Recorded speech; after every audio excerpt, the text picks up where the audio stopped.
Bueno, pues estamos aquí diante da Casa de Cultura de Portosín, onde se celebra a Asamblea. Vamos ver se isto é ou non representativo do sector do cerco de Galiza. Agora estamos aquí con Antonio Pérez, que é o presidente da Asociación de Armadores do Cerco de Galiza, Antonio de Sada. Antonio, aquí na Asamblea de Portosín hai representantes da maior parte dos portos do país. Non, a maior parte non, están de todo, de todo. Aquí hai de todos. Aquí son todos representantes. Que non venden a moto de que non hai representantes. Porque hai son tres portavoces, pero que mande a Asamblea, eso é a maioría. O único que faltan aquí, que digan que sí, son 7 de Ribeira e 3 ou 4 da lado de Morera.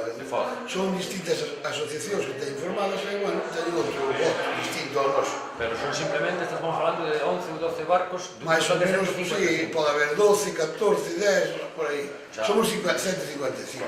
Unha minoría absoluta comparado con que hai aquí reunido. Total. Ahora mismo total. É unha minoría, non sei se van a entrar con nós, senón están á espera, penso que están á espera.